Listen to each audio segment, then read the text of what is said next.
Hi guys, how are you all? Hope you all are fine at your homes. तो आज हम पढ़ने वाले हैं फाइलम इकाइनोडर्मेटा।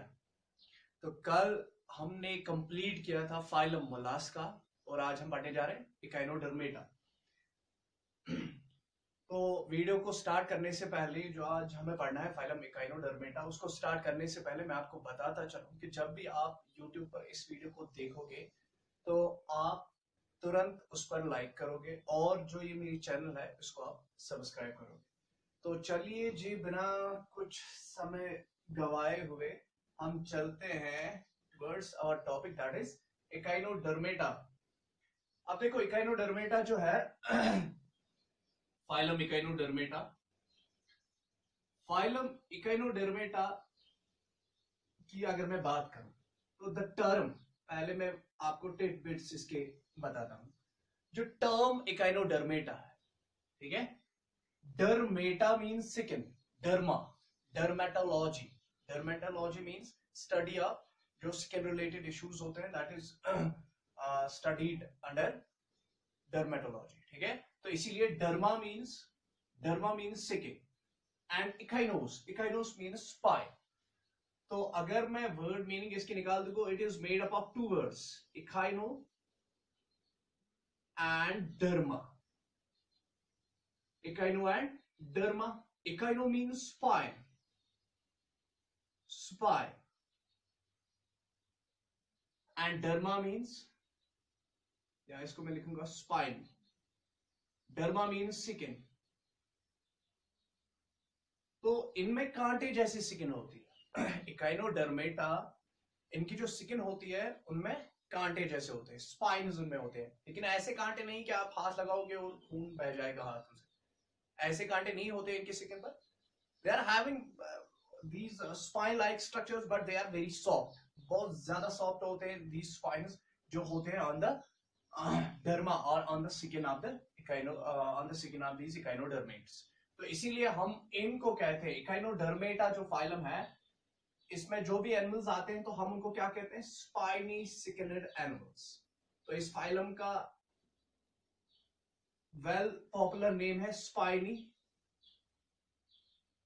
सिकनेड एनिमल्स।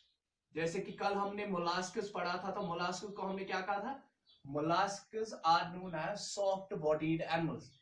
इसी तरीके से ये जो इकाइनोडर्मेटा है, these are known as spiny sickened animals, क्योंकि इनकी जो स्किन होती है उस पर छोटे छोटे सॉफ्ट स्किन, ये स्पाइनस होते हैं, ठीक है। तो स्पाइनी सिकनेड एनिमल्स हम इनको कहते हैं। तो ये जो टर्म है, it was coined bye Jackson. ये जैक्सन या जैकब, इसको हम कहते हैं बेसिकली कैलन। It was coined bye Jacob कैलन, ठीक है, जैकब कैलन। तो जैकब कैलन ने ये टर्म इकाइनोडर्मेटा कॉइन की है। The term Echinodermata was coined bye Jacob कैलन, और इन एनिमल्स को हम स्पाइनी स्किनेड एनिमल्स कहते हैं। और एटलीस्ट इसमें 180 स्पीशीज पाई जाती है, 180 species are found in this phylum Echinodermata, ठीक है।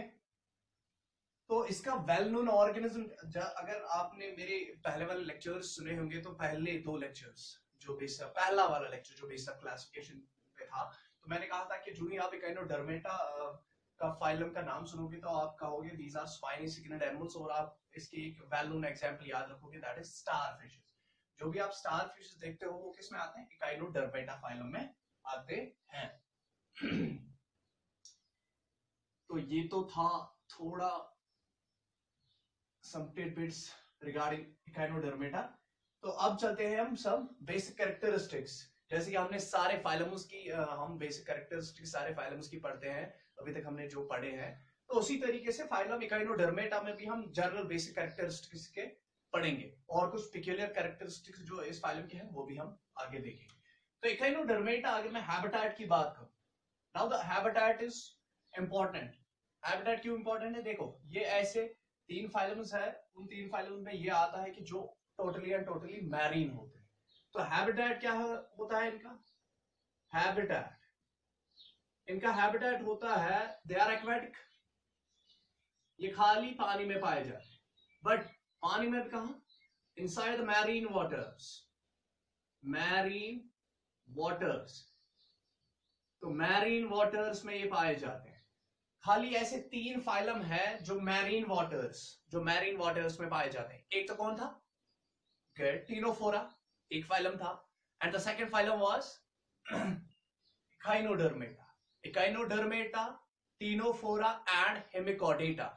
ऐसे 3 फाइलम्स है जो खाली किस में पाए जाते हैं? इनसाइड द मैरीन वाटर, जिनका हैबिटेट टोटली मैरीन है। तो आपको याद रखना होगा कि there are only 3 phylums which are totally marine. The first one is Ctenophora, second one is Echinodermata, and the third one which we will study later on, that is Hemichordata. तो ये तीनों ऐसे phylums है जो क्या है? Marine है। Now this was the first basic characteristic of Echinodermata phylum. तो habitat आ गया इनका, aquatic है, marine waters में रहते हैं ये। अब अगर मैं दूसरे कैरेक्टरिस्टिक की बात करूं जो हम जनरली लेते हैं, तो चलिए जी हम लेते हैं इनकी लेवल ऑफ ऑर्गेनाइजेशन। तो ये कैरेक्टरिस्टिक्स तो आपको अभी तक याद हुए होंगे हर किसी फाइलम के, तो इसमें मुझे उतना कुछ ज्यादा नहीं है, तो ये बोरिंग सा पार्ट हम इसको खत्म जल्दी कर देते हैं। लेवल ऑफ ऑर्गेनाइजेशन, तो लेवल ऑफ ऑर्गेनाइजेशन क्या है इनकी?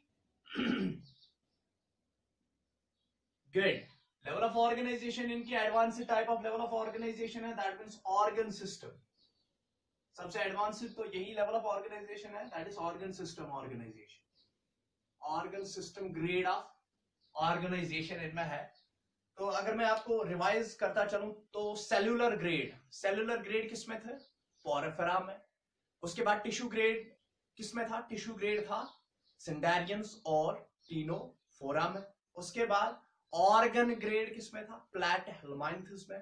उसके बाद ऑर्गन सिस्टम ग्रेड किन में था? एस्किलेहेल्मिन्थस से लेकर अप टू कॉर्डेटस तक ऑर्गन सिस्टम ग्रेड।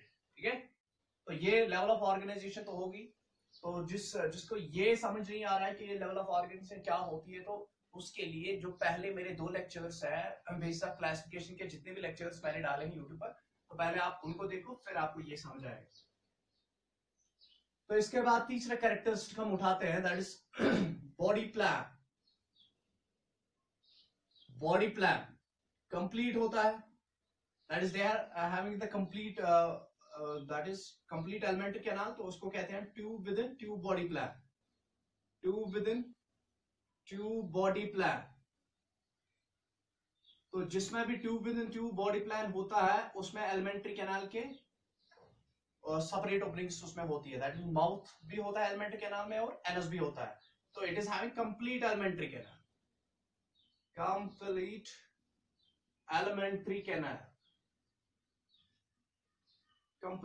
कैनाल इनमें होती है, having separate mouth for injection and anus for ejection. ठीक है, ये तो हो गया बॉडी प्लान इनका। इसके बाद हम कौन सा कैरेक्टरिस्टिक लेते हैं? That is body symmetry। अब देखो ये वाला इंपॉर्टेंट है, बॉडी सिमेट्री।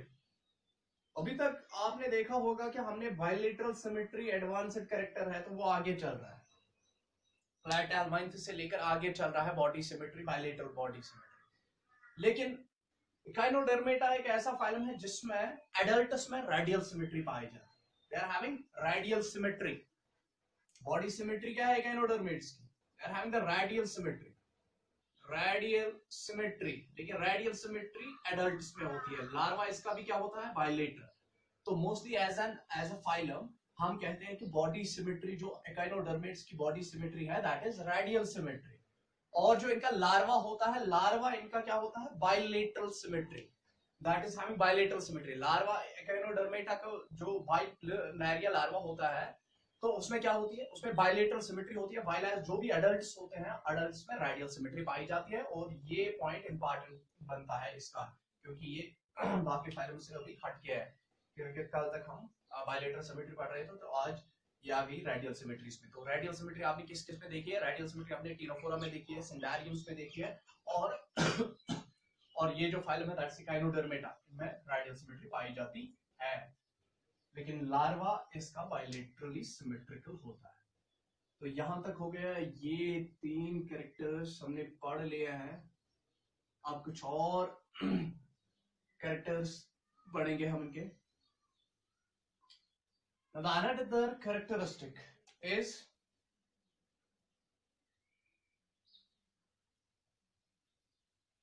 germ layers. अब germ layers कितने हैं इसके? Now this is the phylum which is having 3 germ layers. जैसे कि कल तक हमने पढ़ा था, हमने एस्टेलेहेलमाइंथस पढ़ा, हमने एनालिड्स पढ़े हैं, हमने मोलास्कस पढ़ी है, आर्थ्रोपोडा हमने पढ़ा है। तो सब में क्या थे? They were ट्रिप्लोब्लास्ट। तो similarly Echinodermata is also ट्रिप्लोब्लास्ट. It is having 3 germinal layers. That is triploblastic. That means इसमें भी क्या क्या लेयर होती है? आउटर एक्टोडर्म होता है, मिडल में मेसोडर्म होता है, और इनर वाला लेयर कौन सा होता है? That is endoderm. तो 3 लेयर्स होती है, 3 जर्मिनल लेयर्स होती है। तो इसीलिए हम इसको क्या कहते हैं? It is triploblastic. Echinodermata is triploblastic. अब देखो सीलोम, एक और कैरेक्टर हम लेंगे यहां पर, सीलोम, बॉडी सीलोम। तो सीलोम जो इनकी होती है, now they are having advanced coelom. एक तो इनमें होती है दे आर ट्रू सीलोमेट्स, इनमें ट्रू सीलोम होती है। ट्रू सीलोम आप सबको पता ही है कि ट्रू सीलोम वो वाली सीलोम होती है which is completely lined by mesoderm, जिसको हम यूसीलोम भी कहते हैं। तो यूसीलोम या ट्रू सीलोम, आप यूसीलोम कहो या ट्रू सीलोम, तो यूसीलोम और ट्रू सीलोम हम उस सीलोम को कहते हैं which is completely lined by the mesoderm, जो कंप्लीटली लाइन हुई है बाय द मेसोडर्म। और मैंने कहा था कि जो ट्रू सीलोम है, ट्रू सीलोम भी 2 किस्म की होती है, one is schizocoelom and another is enterocoelom. अभी तक जो हमने कल पढ़ा, मोलास्कस हमने पढ़े, आर्थ्रोपोड्स हमने पढ़े, हमने एनालिड्स पढ़ा, तो हमने कहा कि वो ट्रू सीलोमेट्स है वो, बट उनमें क्या होती है? उनमें शाइजोसीलोम होती है। ट्रू सीलोम वो भी किस टाइप की? Schizocoelomates, they were schizocoelomates. But this is the first phylum, और ये एडवांस्ड फाइलम है जिसमें सीलोम क्या है? ट्रू सीलोम तो है, but it is enterocoelom. They are having enterocoelom. तो एंटेरोसीलोमेट्स है ये, एंटेरोसीलोमेट्स। तो जिस बंदे को ये समझ नहीं आ रहा है कि व्हाट एंटीरियोसीलोम इज, तो I am repeating, please have my previous lectures on the basis of classification. जब आप basis of classification मेरे lectures देखोगे, तब जाके आपको ये सीलोम का कंसेप्ट या एंटीरियोसीलोम और शाइजोसीलोम का कंसेप्ट समझ आएगा। तो these are एंटीरियोसीलोमेट्स and they are having true coelom. ठीक है, ये तो एडवांस्ड कैरेक्टर हो गया इनका, ये सबसे हटके है अभी। और एंटीरियोसीलोम किस में पाई जाती है? कॉर्डेट्स में। तो कॉर्डेट्स और इकाइनोडर्मेटस में कुछ सिमिलैरिटी है, there is a similarity between the chordates and echinoderms. अब देखो, ये तो कुछ कैरेक्टर्स थे जो हमने खत्म किए हैं। अब कोई कैरेक्टर रह गया है इसमें। सर्कुलेटरी सिस्टम इनका ओपन सर्कुलेटरी सिस्टम है। Circulatory system, it is open type of circulatory system. Open type circulatory system.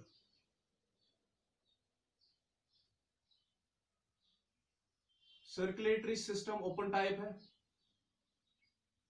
और रेस्पिरेशन और एक्सक्रीशन के लिए कोई ऑर्गन पर्टिकुलर नहीं होता है। No excretory organs, there is no particular respiratory organ और एक्सक्रीटरी ऑर्गन। तो नो रेस्पिरेटरी, नो पर्टिकुलर, जैसे कि बुक लंग्स आर्थ्रोपोड्स में थे, मोलास्कस में टिनिडिया था। नो पर्टिकुलर एक्सक्रीटरी ऑर्गन्स, इनमें कोई पर्टिकुलर एक्सक्रीटरी ऑर्गन नहीं होता है, तो excretion takes place through the general body surface. Excretion always occurs through general body surface, इनकी बॉडी से ही, इनके स्किन से ही एक्सक्रीशन टेक प्लेस करती है। And they are also had not having any कोई रेस्पिरेटरी ऑर्गन इनमें नहीं होता है। अब जो कुछ एक स्ट्रक्चर थोड़ा सा है इनमें, बट मोस्टली इनमें भी रेस्पिरेटरी ऑर्गन, कोई वेल डेवलप्ड रेस्पिरेटरी ऑर्गन नहीं होता है।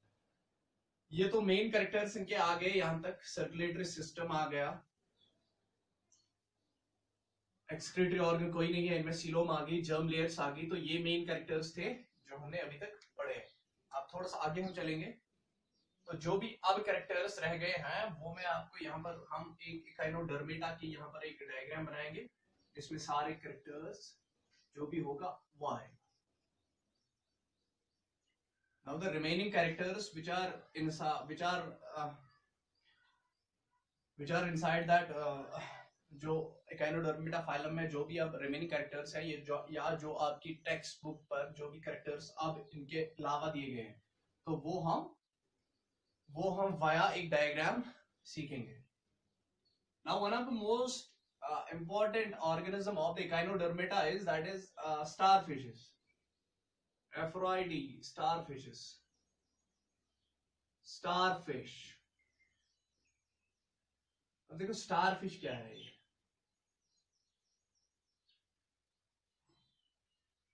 छोटा सा ही बनाना।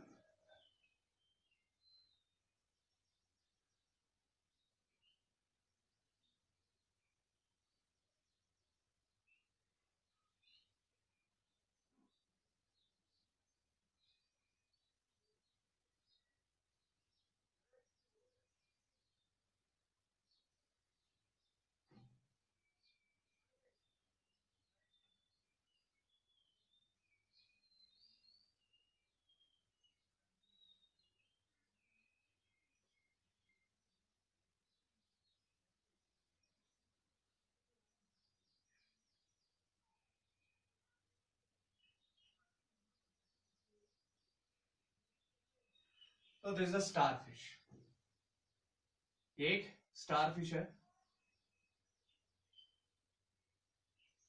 Now this is central disc, ये इसकी सेंट्रल डिस्क होगी। दिस इज अ स्टारफिश, ये एक स्टारफिश है। अब देखो स्टारफिश में क्या है ये इसकी डोर्सल सरफेस है। For example this is starfish, अगर मैं ये बोलूं दिस इज स्टारफिश, ये स्टारफिश है, ये इसका डोर्सल साइड है, ये इसका वेंट्रल साइड है। तो जब एक स्टारफिश चलती है तो दैट मींस इसका जो वेंट्रल साइड है ना, वेंट्रल साइड नीचे की तरफ होता है, डोर्सल साइड ऊपर की तरफ होता है। This is the dorsal side. अगर आप ऊपर से देख रहे हो ये पानी में चल रही है, that is you are seeing the dorsal side. आप सिंपली कौन सा साइड आपको नजर आ रहा है, डोर्सल साइड आपको नजर आ रहा है, व्हाइल एज वेंट्रल साइड क्या है, नीचे है। ठीक, तो this is the upper view, ये हम टॉप व्यू है, हम ऊपर से देख रहे हैं इसको स्टारफिश को। तो this is dorsal, this is the dorsal side, और वेंट्रल साइड नीचे का है। अब देखो ये जो डोर्सल साइड होता है, डोर्सल साइड इसके डोर्सल साइड पर यहां पर एनस होता है। डोर्सल साइड पर क्या होता है, एनस होता है। और जो माउथ होता है, mouth is present on the ventral side. इसीलिए हम डोर्सल साइड को कहते हैं aboral end. It is known as aboral and.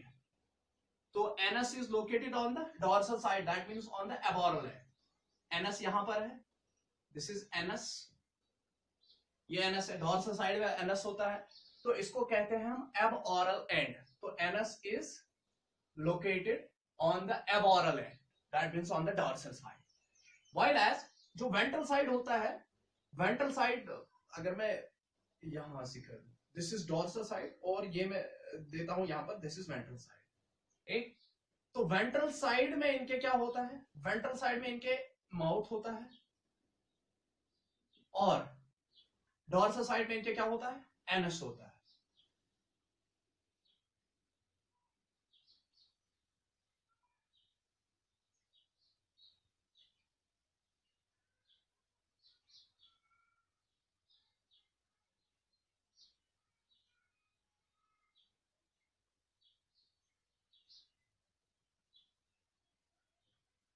For example this, ये वेंट्रल साइड है, ये डोर्सल साइड। डोर्सल साइड इनके एनस है, और वेंट्रल साइड इनके क्या है, माउथ होता है।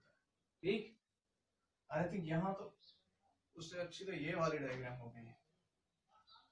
ये तो यहां तक हो गया कि aboral end and ventral side. तो mouth on the ventral side होता है और एनस होता है on the aboral end. Anus aboral end पर होता है, एबोरल एंड पर प्रेजेंट होता है, ठीक है। Anus is present on the aboral and. अब देखो दीज आर द आर्म्स, ये इसकी आर्म्स होती है। अब देखो अगर हम क्या करेंगे नाउ वी विल जस्ट हम इसका जो भी ये स्किन विकिन है ना, इसका स्टारफिश का, हम इसको उड़ा देंगे, ऐसे करेंगे इसको, ये उड़ा देंगे हम स्किन इसका। तो अंदर जाके हम देखेंगे कि स्टारफिश के अंदर क्या है। नाउ स्टारफिश के अंदर अगर हम देखेंगे तो यहां पर ऐसे ऐसे दीज बोनी पैलेट्स, देखो इसमें बोनी पैलेट्स होते हैं। Now there are bony palates inside, bony palates होते हैं। इसके इसके अंदर क्या होते हैं, there are bony palates, there are bony palates inside।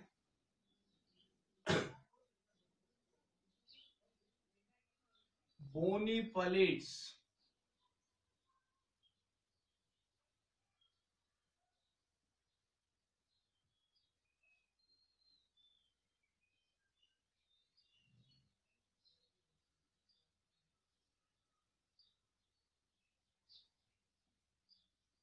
these are bony palates, calcium carbonate के बने होते हैं ये bony palates। तो दैट मीन्स देखो अभी तक हमें किसी भी फाइलम में देखने को नहीं मिला कि उनमें बोन लाइक कुछ स्ट्रक्चर्स होते हैं, but this is the first phylum in which there is bone like structures इसमें प्रेजेंट होते हैं।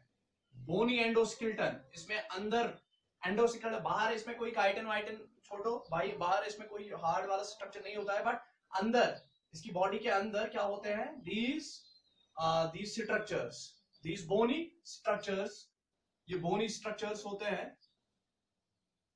तो अगर मैं ये दिखा दूं, दिस इज आर्म, इसमें भी बोनी स्ट्रक्चर है। दिस इज अनदर आर्म, ये भी बोनी स्ट्रक्चर है। दिस इज अनदर आर्म, ये भी बोनी स्ट्रक्चर है। And this is another arm, ये भी बोनी स्ट्रक्चर है, ठीक है। तो these are the bony structures, ये bony structures inside the starfish, inside the echinodermates, there are bone like structures।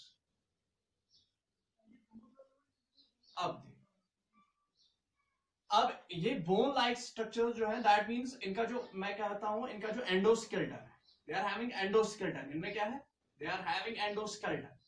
अंदर इनकी बॉडी के अंदर कुछ हार्ड स्ट्रक्चर्स होते हैं, बोन लाइक स्ट्रक्चर्स होते हैं, and that bone like structure forms the endoskeleton. Bone का क्या बनाता है, एंडोस्केलेटन बनाता है। और ये जो बोन्स होती है, इनमें छोटी छोटी बोनी पैलेट जो इनमें होते हैं, दीज आर बोनी पैलेट्स, इनको हम बोनी पैलेट्स कहते हैं। तो these bony pellets are made up of calcium carbonate, ये calcium carbonate के बने हुए होते हैं।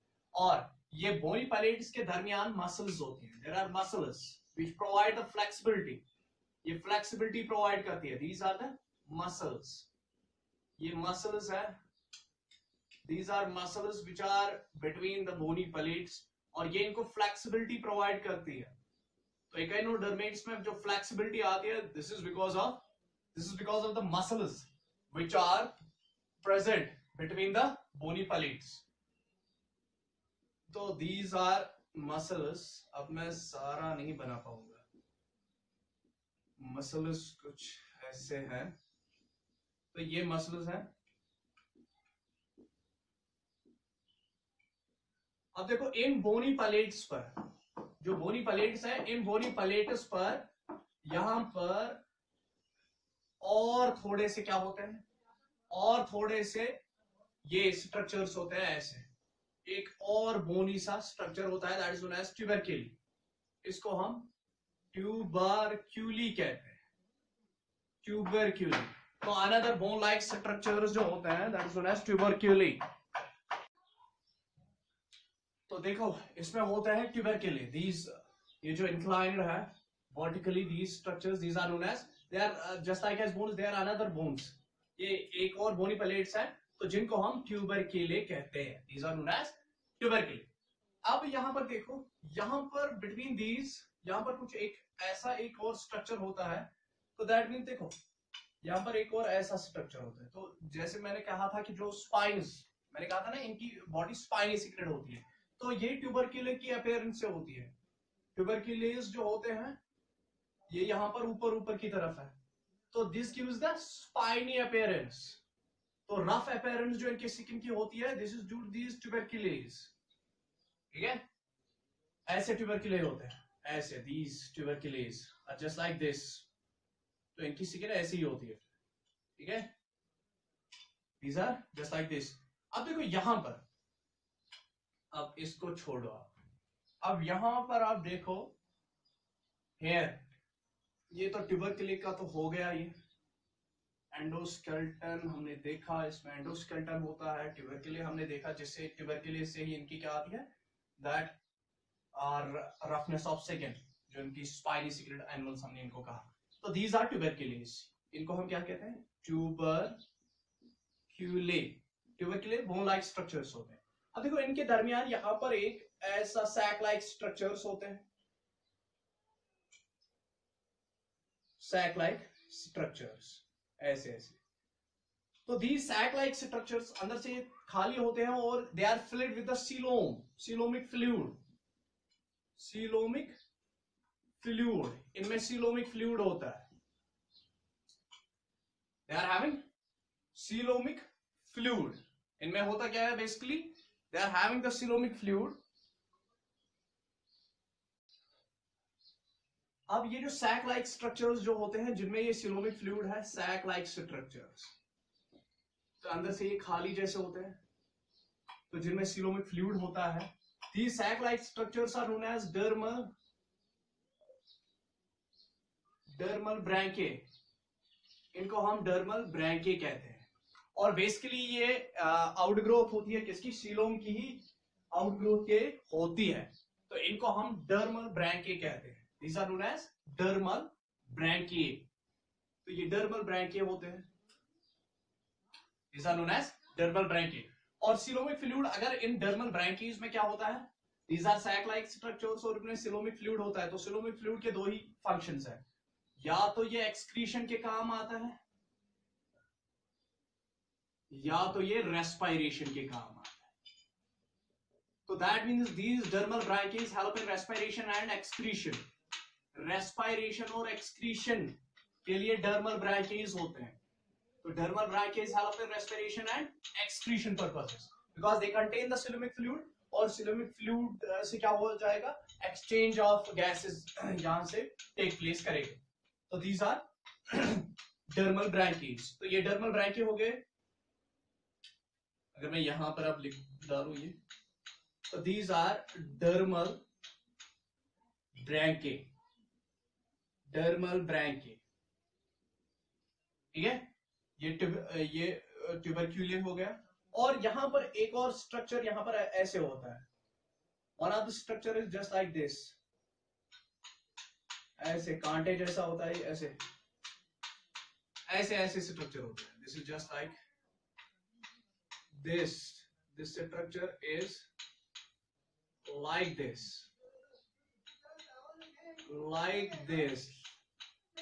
like this structure, ऐसा स्ट्रक्चर होता है। Now this structure which is present here, this structure is known as pedicellary। इसको हम पेडिसिलरी कहते हैं। It acts as a jaws।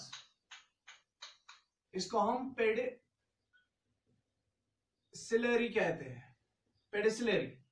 तो पेडिसिलरीज, these are the structures which are present on the skin of the echinodermids। echinodermids के skin पर jaw like structures होते हैं। these jaw like structures are known as और pincer shaped structures हम इनको कहते हैं, तो जिनको हम पेडिसिलरी कहते हैं। और ये पेडिसिलरी किसके काम आते हैं, देखो ये pedicellariae, this is just like this scissor, ऐसे है ये। तो ये ऐसे ऐसे करता है, इट गेट्स, ये फंक्शन ऐसे करता है। तो बेसिकली ये इसकी फंक्शन किसमें है, बेसिकली जो भी एक्सक्रीशन और रेस्पिरेशन, जो एक्सक्रीशन हो रही है इकाइनोडर्मिड्स में, वो through the general body surface हो रही है। तो स्किन पर कुछ क्या आ जाता है, कुछ डर्ट वर्ट जमा यहाँ पर हो जाती है, तो उसको साफ करने के लिए ये पेडिसिलरी ऐसे ऐसे ऐसे करता है। और ये पेडिसिलरी इसको फूड कैप्चरिंग में भी मदद करता है, फूड कैप्चरिंग में भी मदद करता है। और क्लीनिंग में भी मदद करता है, ठीक है। Plus it also help us in movement, ये मूवमेंट में भी मदद करता है। Pedicellariae help us in movement, with the help of pedicellariae it moves. देखो मूवमेंट के लिए इसमें ट्यूब फीट भी होता है, बट पेडिसिलरी भी मूवमेंट में मदद करते हैं। And somehow they also little bit role है इनका फूड कैप्चरिंग में, and mostly they help in cleaning activity इनकी होती है। तो ये रहा यहां तक। अब देखो जो मैंने इनका कहा था कि इनके अंदर बोनी स्ट्रक्चर्स होते हैं, बोनी प्लेट्स होते हैं ऐसे, और उनके ऊपर ट्यूबरक्यूले होता है, और इनके दरमियान मसल्स होती है जिनसे फ्लेक्सिबिलिटी इनको मिलती है। तो ये जो बोनी लाइक प्लेट्स जो इनमें होते हैं, these are derived from mesoderm. तो दैट मींस इनका जो एंडोस्केलेटन है वो किस लेयर से बना है, वो बना है फ्रॉम मेसोडर्म। तो मेसोडर्म से ये बोनी एंडोस्केलेटन, मेसोडर्म, तो मेसोडर्म से क्या बना है, दिस बोनी प्लेट्स, जो बोनी प्लेट जो इनका एंडोस्केलेटन है, that is derived from mesoderm. Mesoderm derived इनका क्या है, दिस एंडोस्केलेटन। तो आई थिंक यहां तक तो हो गया क्लियर। अब देखो और थोड़ा सा है इसमें, यहां तक तो ये क्लियर है।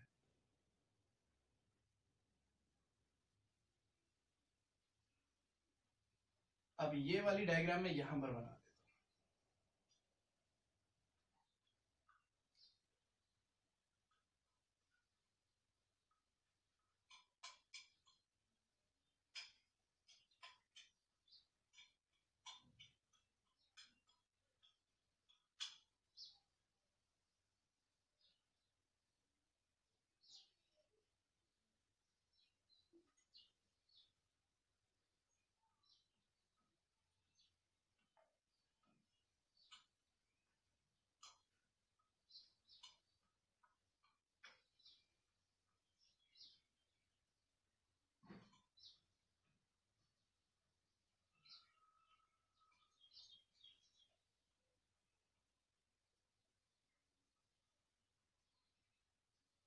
This is like this.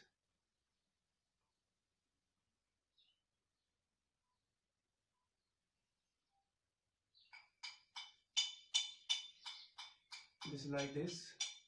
और ये ऐसे है, और ये वाली ऐसे है। तो this is a star fish, एक स्टार फिश है। नाउ अब देखो ये इसका एबोरल एंड हो गया। एबोरल एंड पर क्या होता है, देयर इज एनस होता है यहाँ पर, ये इसकी आर्म्स होगी। और आर्म्स पर यहाँ पर देखो, आर्म्स पर यहाँ ऐसे ऐसे स्ट्रक्चर्स लगे हुए हैं, some structures like this,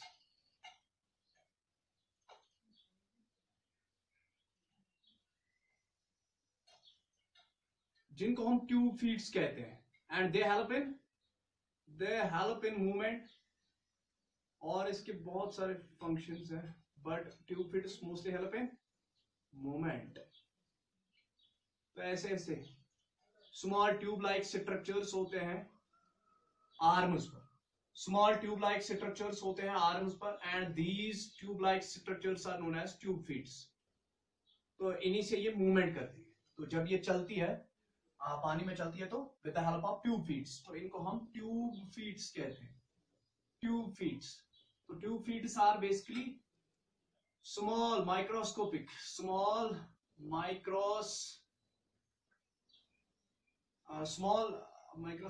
छोड़ो आप, small structures, tube like structures. यहां पर आप देखो tube like structure, small tube like structures जो प्रेजेंट होते हैं आर्म्स पर, और जिनसे क्या होती है movement. It help us in movement of starfishes या मूवमेंट ऑफ इकोनोडर्मिड्स में मूवमेंट किससे पॉसिबल होती है, ट्यूब फीट्स से। और मैंने अभी कहा था कि जो पेडिसिलरी होती है, that also help us in movement. तो आई थिंक यहां तक तो क्लियर हो चुका होगा, ठीक है। ये वाली डायग्राम आपको क्लियर हो चुकी होगी कि इस पर ऐसे ट्यूबरक्यूलेस होते हैं, अंदर बोनी एंडोस्केलेटन होता है, फिर बोनी एंडोस्केलेटन जो है बोनी प्लेट्स के दरमियान मसल्स होती है जो उसको फ्लेक्सिबिलिटी देती है, ठीक है। ऐसे मैंने एक स्ट्रक्चर वो बनाया था, ट्यूबरक्यूलिस ये हो गए, और फिर यहाँ पर सीलोम डेराविड ऐसे कुछ स्ट्रक्चर्स होते हैं, सीलोम डेराविड स्ट्रक्चर्स ऐसे होते हैं, ठीक। और जिनको हम क्या कहते हैं, जिनको हम, ये तो ट्यूबरक्यूली हो गया, दिस इज ट्यूबरक्यूली, ये ट्यूबरक्यूली है। और ये क्या है, सैक लाइक स्ट्रक्चर्स, जिनको हम डर्मल ब्रैंकिए कहते हैं, डर्मल ब्रैंकिए, ये डर्मल ब्रैंकिए हो गए। और यहां पर क्या होते हैं, दीज आर पेडिसिलरीज, तो पेडिसिलरीज ये होती है,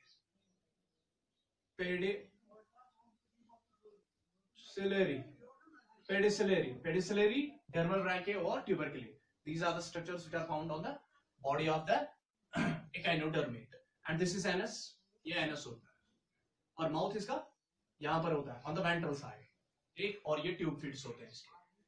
अब ये तो हो गया। Now here is one of the diagnostic character of echinodermates। echinodermates में सबसे important characteristic मैं यहां पर बोलूंगा आपको।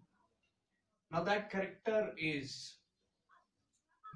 characteristic is presence of water vascular system।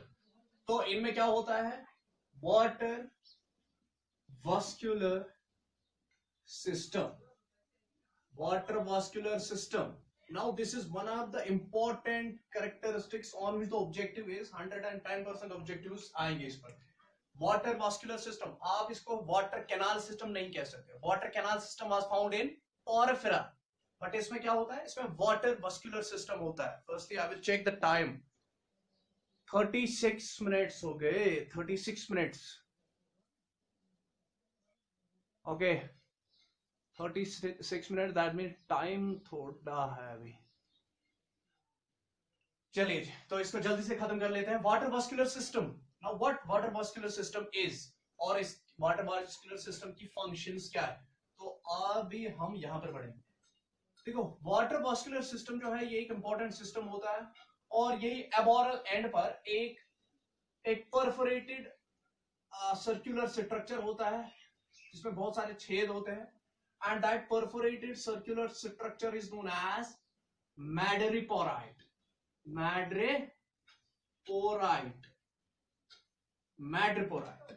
तो वाटर वस्कुलर सिस्टम जो है, देखो वाटर वस्कुलर सिस्टम में आप यहां पर बना दूंगा, तो मैडरीपोराइट कहां होता है, एबोरल एंड पर एक सर्कुलर परफोरेटेड जिसमें होल्स होते हैं, एक परफोरेटेड स्ट्रक्चर प्रेजेंट होता है, that is known as madreporite. अब मैडरीपोराइट, देखो madreporite is one of the important component of the water vascular system. Water vascular system में एक इंपॉर्टेंट कंपोनेंट तो मैडरीपोराइट ही है। अब यहां पर मैं आराम से आपको दिखाऊंगा, दिस इज मैडरीपोराइट, ये क्या है, ये एक मैडरीपोराइट है ना। मैडरीपोराइट से एक एस शेप्ड कैनाल निकलती है। Now this S shaped canal is known as stone canal. इसको क्या कहते हैं, this is known as stone canal. S shaped canal is known as stone canal. This is madreporite stone canal. और ये stone canal फिर किसके साथ मिलती है, now it will join with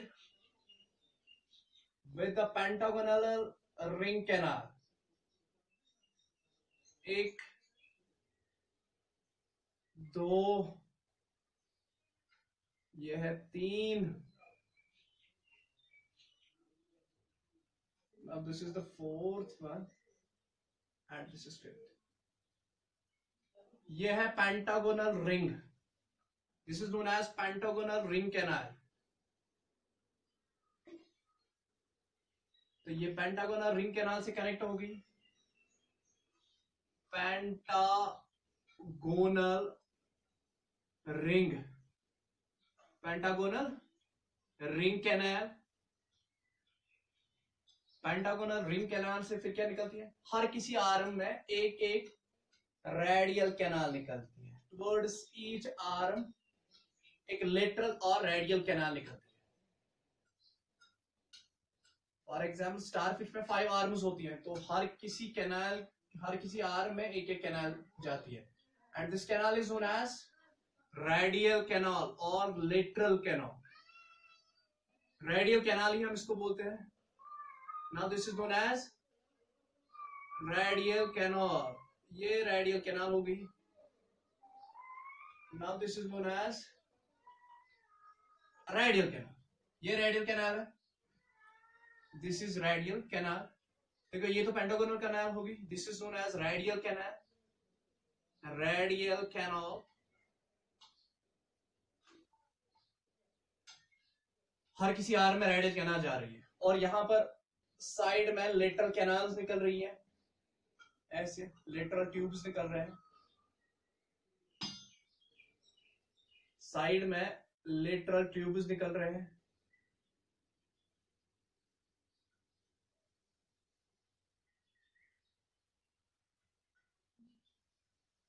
lateral canals भी हम इनको कहते हैं। तो रेडियल कैनाल से फिर लेटरल कैनाल्स निकल रही हैं, साइड वाइज कैनाल्स।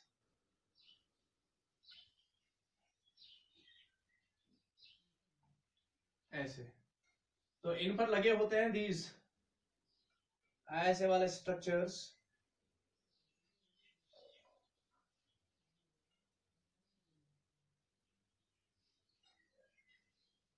ऐसे सकर्स।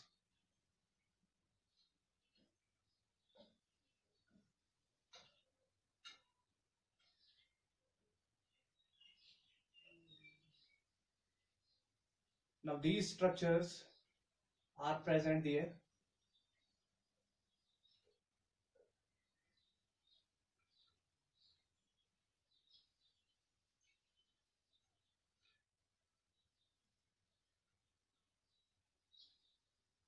ऐसे स्ट्रक्चर्स होते हैं जिनको हम ट्यूब फीट्स कहते हैं।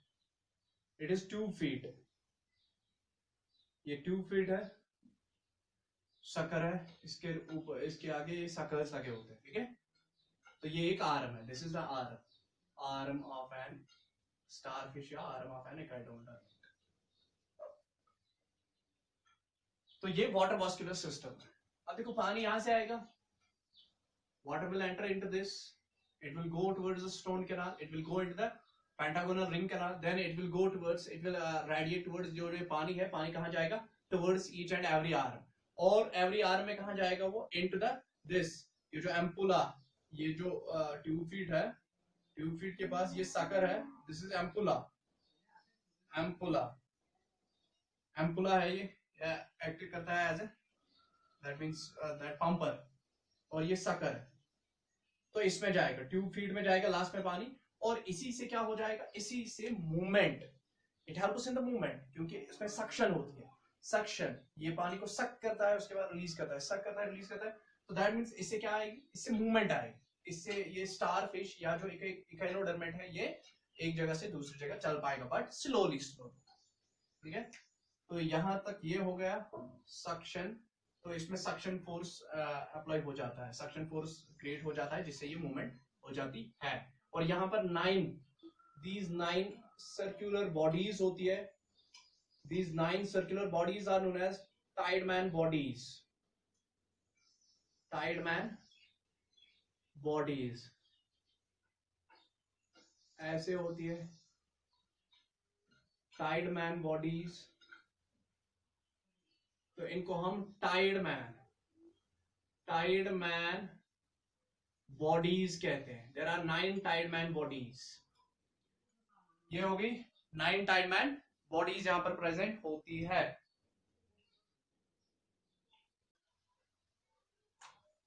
तो ये जो 9 टाइडमैन बॉडीज होती है, बेसिकली ये मदद किस पे करती है, दे आर ग्लैंडुलर। ये ग्लैंडुलर इन फंक्शन होती है, ग्लैंडुलर इन फंक्शन। और ये दी सेक्रेट एम्यूबोसाइट्स, ये सेक्रेट क्या करती है,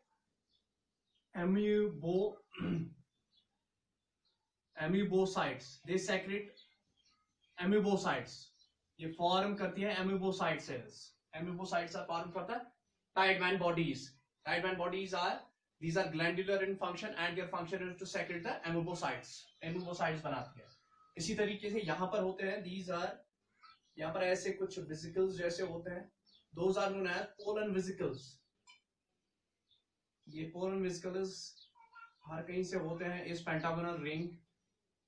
पेंटागोनल रिंग में दीज पोलन वेसिकल्स होते हैं, इनको हम पोलन वेसिकल्स कहते हैं।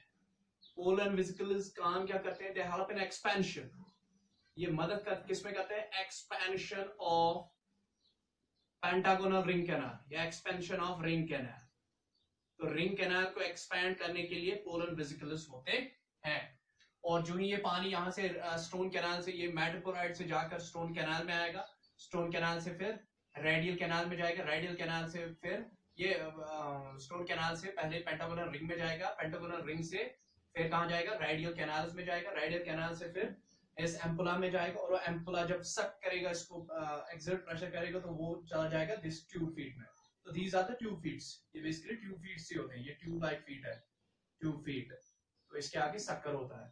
तो जो ही इसमें पंप हो जाएगा, ये लेटरल कैनाल में जाएगा, फिर पानी रेडियल कैनाल से लेटरल कैनाल में आएगा, फिर एम्पुला में। एम्पुला जो ही इसको ये करेगा, प्रेस करेगा, तो इट विल लेट द, वो पानी कहाँ जाएगा? इनटू द ट्यूब फीट जाएगा, और इससे जो मूवमेंट हो जाएगी किसकी? एक इकाइनोडर्मेट की, एक स्टारफिश की। तो this was all about the water vascular system. अब देखो वाटर वास्कुलर सिस्टम में आई थिंक ये तो स्ट्रक्चर मैंने बोल दिया कि ये सिस्टम कैसे बना है और ये इसके कंपोनेंट्स क्या क्या है। अब देखो इसमें जो जब भी ऑब्जेक्टिव आता है, तो एक ऑब्जेक्टिव यही आता है कि वाटर वास्कुलर सिस्टम किसमें है, और इस वाटर वास्कुलर सिस्टम का एक और नाम भी है। देखो आप वो नाम भी याद रखो कि there is another name for water vascular system, and that name is known as ambulacral system. Ambulacral system. तो ambulacral system is another name, ambulacral system is another name for water vascular system. Water vascular system को हम ambulacral system भी कहते हैं, ambulacral system और water vascular system. ठीक है, तो ये आप याद रखोगे ना।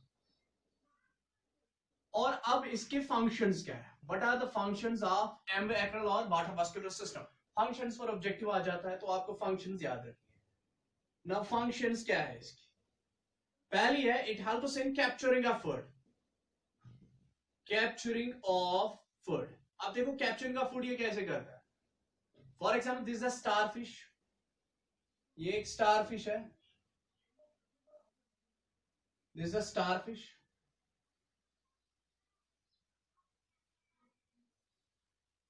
अब स्टारफिश को यहां पर for example this is the water मजल, फ्रेश वाटर मजल, जिसको हम यूनियो कहते हैं। दिस इज वाटर मजल, यूनियो जिसको हम कहते हैं। ये वाटर मजल है, वाटर मजल, वाटर मजल है ये। ठीक है, फ्रेश वाटर मजल जिसको यूनियो कहते हैं। तो ये जो इकाइनोडर्मेट है, इट विल ईट दिस। तो जब ये यहां तक पहुंच जाएगा, ये स्टारफिश, ये अपने पैर ऐसे करेगा, it will stitch it's arms, इसको ऐसे दबोच लेगा।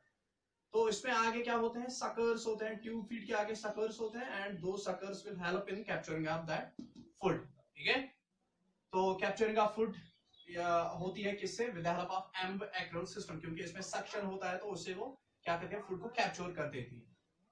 और रेस्पायरेशन, रेस्पायरेशन में भी मदद करता है, it also helps in respiration.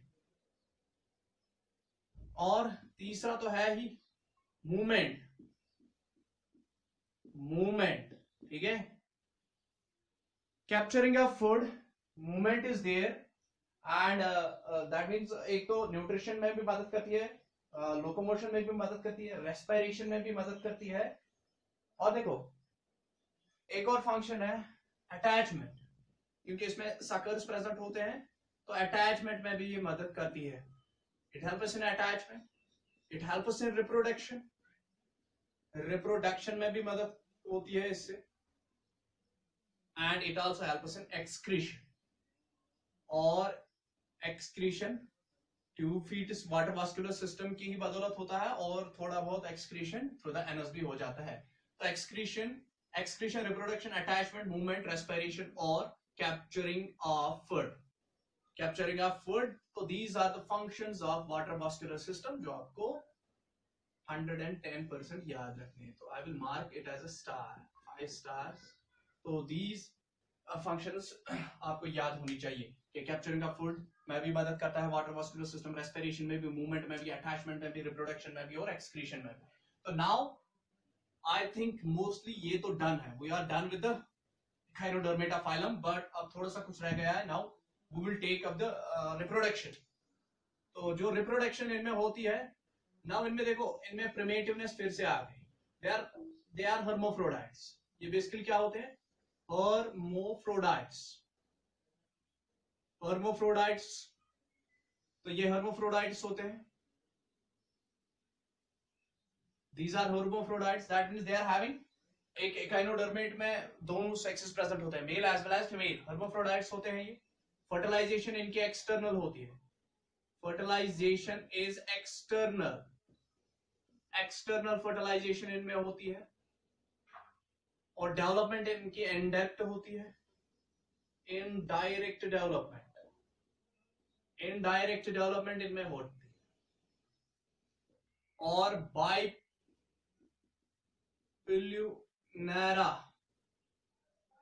Larva, बाइपिल्यूनैरिया larva इनमें डेवलपमेंट में, बाइपिल्यूनैरिया लार्वा इनमें पाया जाता है। इनडायरेक्ट डेवलपमेंट इनकी होती है। तो मैंने पहले भी आपको कहा था कि अगर एग से लार्वा बन जाए और लार्वा के बाद एडल्ट बन जाए, तो this is known as indirect development. और एग से लार्वा, लार्वा से एडल्ट या लार्वा से एडल्ट बन जाना, this is known as metamorphosis. Metamorphosis, larva से एडल्ट बन जाना। Conversion of larva into adult is known as, the development of larva into adult is known as metamorphosis. तो mostly Metamorphosis देखने को हमें मिलती है in the arthropoda phylum, phylum arthropoda में। तो यहाँ पर भी मेटामॉर्फोसिस होती है, बट इसमें मैं सिंपली मुझे कहना था कि इनमें इंडायरेक्ट डेवलपमेंट जो होती है उसमें लार्वल स्टेज आ जाता है, और लार्वा जो इनमें पाया जाता है दैट इज बाइप्लिनेरिया लार्वा। तो बाइप्लिनेरिया लार्वा इनमें पाया जाता है। So this was all about echinodermids. Now we will take the examples, or I will tell you about some classes. Classes भी थोड़ा सा मैं बोलूंगा जो इसमें पाई जाती है। तो एक तो मैं classes echinodermata, echinodermata में जो classes हो गई है वो on the basis of position of anus and mouth, position of anus and mouth, anus और माउथ पर ही इसकी क्लासिफिकेशन हो गई है। और इसमें आई थिंक 5 क्लासेस इसमें है। ऑफराइडीज वन ऑफ देम,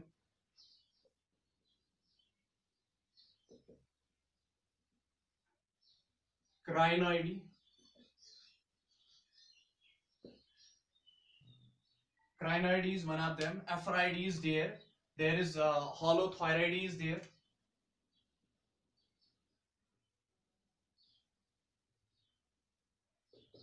ठीक है, देखो इसमें कितने क्लासेस है?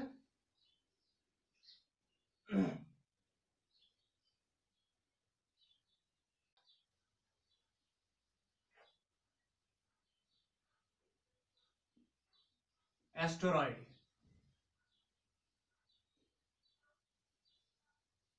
यहां पर एक और इक्नोइडी।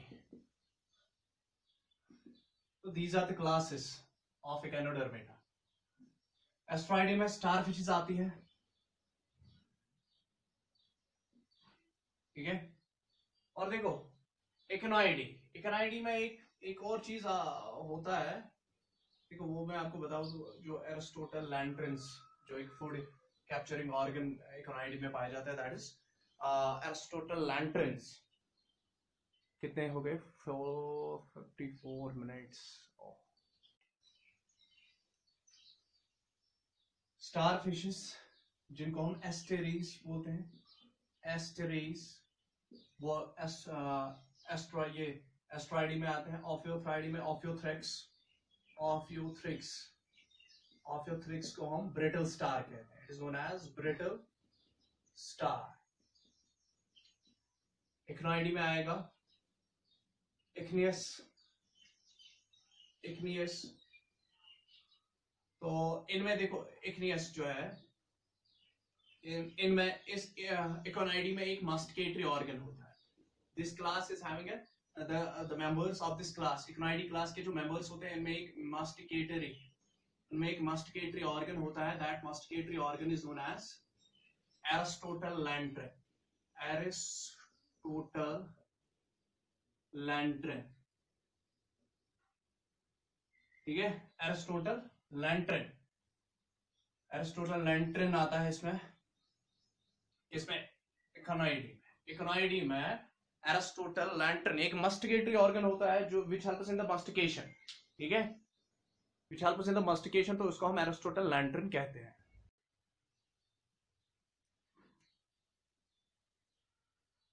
क्राइनोइडी एंड होलोथायरॉन, इसमें एग्जाम्पल है होलियोथायरॉन और एंटीडॉन. इसको हम वाटर लिली भी कहते हैं. वाटर लिली हम इसको कहते हैं. एक नेक्स्ट को हम सी क्यूकम्बर भी कहते हैं. Cucumber is also known as sea cucumber.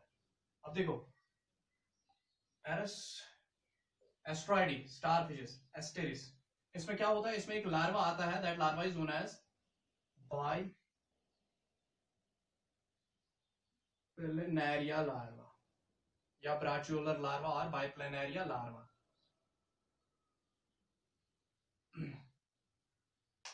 इसी तरीके से एक और देखो, हाँ यहां पर थोड़ी सी गंद मच गई है, यहां पर थोड़ी गंद मच गई है. तो एस्ट्राइडी तो हो गए, इसमें बाइप्लेनेरिया लार्वा आता है. स्टार फिशेस इसमें आती है और स्टार फिशेस को हम क्या कहते हैं, साइंटिफिक नेम एस्टेरीज, ठीक है. ये तो किसमें आता है, it comes in class Asteroidea. Now इसके बाद क्या है, इसके बाद ऑफ्राइडी मैंने बोला था अभी. तो ऑफ्राइडी में कौन सा आया था, ऑफ्राइडी में मैंने कहा था कि ऑफ्राइडी में ऑफियोथ्रेक्स, जिसको हम ब्रिटल स्टार भी कहते हैं, और इनका जो लार्वा होता है दैट इज प्लूटस लार्वा. ऑफियोथ्राइडी में brittle stars, example is brittle star, Ophiothrix जिसको हम कहते हैं, ऑफियोथ्रेक्स. और इनके पास कौन सा लार्वा होता है, pluteus larva. They are having pluteus larva. तो ये तो दूसरा क्लास था. तीसरा क्लास है now there is Echinoidea. Echinoidea में इग्नियस आया था जिसको हम सी क्यूकम्बर कहते हैं. इग्नियस, सी क्यूकम्बर. और इसका जो लार्वा है दैट इज इक्नोपाइलेटस, काइनोप्लाटस. और इसके बाद होलोथायरॉइडी में कौन सा आया था, होलोथायरॉन एग्जाम्पल. और इसमें जो लार्वा होता है that is known as auricularia. I think auricularia larva ही है, auricularia larva. And there is the last one is doliolaria larva.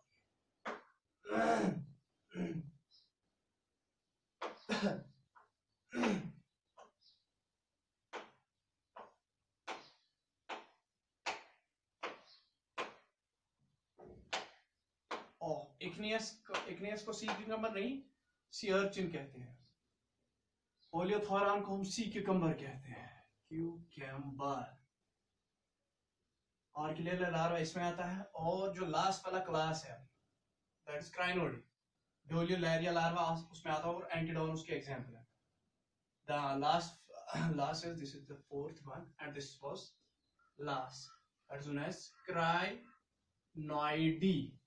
क्राइनोइडी में कौन सा ऑर्गेनिज्म है, one of the example is Antedon, ठीक है. वाटर लिली जिसको हम कहते हैं, वाटर लिली. एंटीडॉन को हम वाटर लिली कहते हैं. और उसमें जो लार्वा आता है that is doliolaria larva. That means बहुत सारे लार्वा इसमें आ जाते हैं. तो this makes the end of echinodermata. Phylum echinodermata खत्म है यहां तक. there is nothing left in this. तो आज के लिए बस इतना है.